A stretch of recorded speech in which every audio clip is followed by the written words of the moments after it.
Hello friends, welcome to Mithuntips. இன்னைக்கு நம்ம ரொம்பவே சுவையான ஒரு உருளைக்கிழங்கு வறுவல் தான் செய்ய போறோம். இது எல்லா விதமான வெரைட்டி ரைஸ்க்கும் ரொம்பவே நல்லா இருக்கும். அது மட்டும் இல்ல மீல்ஸ் ரெசிபீஸ்க்கும் இது வந்துட்டு நல்ல ஒரு சைட் டிஷ் ரெசிபியா இருக்கும். சோ இந்த சிம்பிளான உருளைக்கிழங்கு வறுவல் ரெசிபியை வீடியோ ஃபுல்லா ஸ்கிப் பண்ணாம பாருங்க. ஒரு பேன் ஹீட் பண்ணிட்டு அதில் தேவையான அளவுக்கு எண்ணெய் விட்டுக்கலாம். எண்ணெய் நல்லா காஞ்சதுக்கு அப்புறமா ஒரு டீஸ்பூன் கடுகு உளுத்தம் பருப்பு சேர்த்துக்கலாம். ஒரு டீஸ்பூன் கடலைப்பருப்பும் சேர்த்துக்கலாம். இப்போ இது எல்லாம் நல்லா பொரிஞ்சதுக்கு அப்புறமா இதில் 2 கொத்து அளவுக்கு கருவேப்பிலை சேர்த்துக்கலாம். இது கூட காரத்துக்கு வந்துட்டு 4 பச்சை மிளகாய் சேர்த்துக்கலாம். நீங்கள் இன்னும் அதிகமாக வேணும்னா கூட சேர்த்துக்கோங்க. அதுக்கப்புறம் சின்ன வெங்காயம் பார்த்திங்கன்னா ஒரு கை அளவுக்கு அதை நல்லா பொடியை நறுக்கி எடுத்துக்கலாம். அப்போ தான் நல்லா டேஸ்டியாக இருக்கும். பெரிய வெங்காயத்தை விட சின்ன வெங்காயம் சேர்க்கும்போது இன்னுமே நல்ல சுவையாக இருக்கும். இப்போது இந்த வெங்காயம் நல்லா எண்ணெயில் ஃப்ரை ஆயிடணும். இப்போ பார்த்திங்கன்னா நல்லா வதங்கிருச்சு.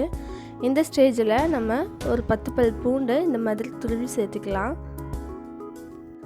உருளைக்கிழங்கு பொரியல் அப்படிங்கிறதுனால ஒரு வேளை கேஸ்ட்ரிக் ப்ராப்ளம் இருந்தால் கூட நம்ம இந்த மாதிரி பூண்டு சேர்த்திக்கும் போது நம்மளுக்கு அந்த வாய்வு தொந்தரவு எதுவும் ஏற்படாது. அதனால் நம்ம துருவி சேர்த்திக்கலாம். பேஸ்ட்டாக போடாமல் துருவி சேர்த்தும் போது நம்ம சாப்பிடும்போதும் நல்லாயிருக்கும். அதுக்காக இப்போது இந்த வெங்காயத்து கூட பூண்டும் சேர்த்து நல்லா அந்த பச்சை வாசனை போகிற அளவுக்கு வதக்கி விட்டுக்கலாம். இப்போது கொஞ்சமாக உப்பு சேர்த்துக்கலாம்.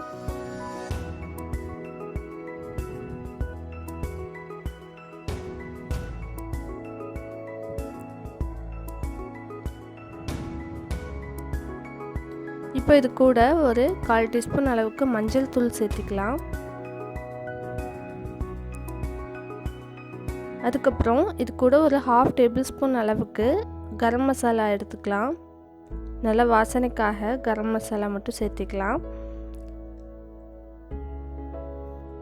இப்போது இது எல்லாத்தையும் நல்லா மிக்ஸ் பண்ணி விட்டு அந்த பச்சை வாசனை போகணும். அந்த மசாலா பவுடரில் இருக்க அந்த பச்சை வாசனை எல்லாமே போகணும். அந்தளவுக்கு ஃப்ரை பண்ணி விட்டுக்கலாம்.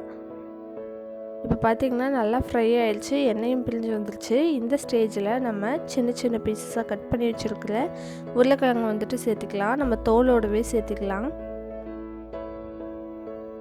நல்லா அந்த வெங்காயம் பூண்டு அந்த மசாலா கூட எல்லாம் அந்த உருளைக்கிழங்கு நல்லா மிக்ஸ் ஆகணும். அந்த மாதிரி ஃப்ரை பண்ணி விட்டுக்கோங்க. ஒரு நிமிஷம் அடுப்பை மீடியம் ஃப்ளேம்லேயே வச்சுட்டு நல்லா அந்த மசாலா கூட உருளைக்கிழங்கை ஃப்ரை பண்ணி விட்டுக்கோங்க.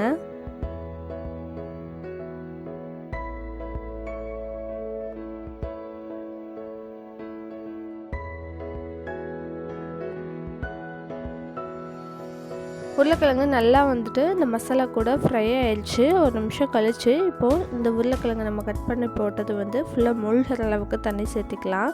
நீங்கள் எவ்வளோ உருளைக்கிழங்கு சேர்த்துக்கிட்டாலும் சரி அது மூழ்கிற அளவுக்கு நம்ம தண்ணி சேர்த்திக்கலாம். நான் இன்றைக்கி ஒரு 1/4 கிலோ அளவிலான உருளைக்கிழங்கு எடுத்திருந்தேன்.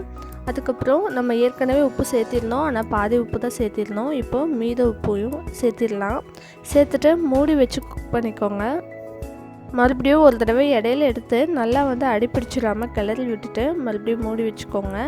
உப்பு சரியாக இருக்கான்னு டேஸ்ட் பண்ணி பார்த்துட்டு மூடி வச்சுட்டு மறுபடியும் பார்த்திங்கன்னா இப்போ நல்லா அந்த தண்ணி எல்லாம் ட்ரை ஆகி இருக்குது. பட் இன்னும் கொஞ்சம் ட்ரை ஆகணும். அதனால் மறுபடியும் கொஞ்சம் நேரம் குக் பண்ணிக்கலாம். கண்டிப்பாக மூடி வச்சு குக் பண்ணணும். அப்போ தான் உங்களுக்கு அந்த உருளைக்கிழங்கு நல்லா சாஃப்டாக குக் ஆகும். அதுக்காக இப்போ இந்த அளவுக்கு தண்ணி குறைஞ்சிருக்கிறதுனால அடுப்பை மீடியமில் வச்சு அதுக்கப்புறமா குக் பண்ணிக்கோங்க. இப்போ பார்த்திங்கன்னா நம்ம மறுபடியும் மூடி வச்சு குக் பண்ணதுக்கப்புறமா தண்ணி ஃபுல்லாகவே ட்ரை ஆகிருச்சு. இந்த ஸ்டேஜில் நம்ம அடுப்பில் இருந்து இதை இறக்கிடலாம். நம்ம உருளைக்கிழங்கு பார்த்திங்கன்னா தனியாக வேக வச்சு எடுத்து இந்த மாதிரி தாளிச்சிருந்தோன்னா கண்டிப்பாக அந்த மசாலாலாம் இந்த அளவுக்கு பிடிச்சிருக்காது. நம்ம உருளைக்கிழங்கும் இப்படியே வேக வச்சதுனால தான் நல்லா அந்த மசாலா ஸ்பைசஸ் எல்லாமே அந்த உருளைக்கிழங்குல பிடிச்சிருக்கு. நம்ம எல்லா விதமான வெரைட்டி ரைஸ்க்கும் இதை சைடிஷாக வச்சு சாப்பிட்லாம். அது மட்டும் இல்லை சாதம் சாம்பார் இந்த மாதிரி ரசம் சாதம் தயிர் சாதம் இந்த மாதிரி எல்லாத்துக்குமே கூட இது ரொம்பவே நல்ல ஒரு காம்பினேஷனாக இருக்கும். ஈவன் சப்பாத்திக்கெல்லாம் கூட குழந்தைகளுக்கு நம்ம இதை சைடிஷாக வச்சு கொடுத்தோம்னா ரொம்பவே விரும்பி சாப்பிடுவாங்க. நம்ம ரொம்ப அதிகமாகலாம் மசாலா பவுட்ரு எதுவுமே ஆட் பண்ணிக்கல. காரத்துக்கு பச்சை மிளகாய் ஆட் பண்ணியிருக்கிறோம். நீங்கள் வேணும்னா இன்னும் கூட அதிகமாக சேர்த்துக்கலாம். அதுக்கப்புறம் கரம் மசாலா நல்லா அந்த வாசனை கொடுக்கறதுக்காக கரம் மசாலா ஆட் பண்ணியிருக்கோம். அவ்வளோதான். ரொம்ப சிம்பிள் தான், ஆனால் ரொம்பவே டேஸ்டியாக இருக்கும். ஸோ சுட சுட அப்படியே எடுத்து சர்வ் பண்ணலாம். இந்த சிம்பிளான உருளைக்கிழங்கு வறுவல் ரெசிபி ஃபுல்லாக பார்த்துருப்பீங்கன்னு நினைக்கிறேன். இந்த ரெசிபியை உங்கள் வீட்லேயும் ட்ரை பண்ணி பார்த்துட்டு எப்படி வந்துச்சுன்னு சொல்லி கீழே கமெண்ட் பண்ணுங்கள். நம்ம சேனல் இது வரைக்கும் நீங்கள் சப்ஸ்கிரைப் பண்ணல அப்படின்னா கீழே இருக்க red colour subscribe button press பண்ணிக்கோங்க. அப்படியே பக்கத்தில் இருக்க பெல் ஐக்கானும் ப்ரெஸ் பண்ணிக்கோங்க. அப்போ தான் நம்ம சேனலில் போகிற வீடியோஸ் நீங்கள் மிஸ் பண்ணாமல் பார்க்கலாம். தேங்க்ஸ் ஃபார் வாட்சிங்.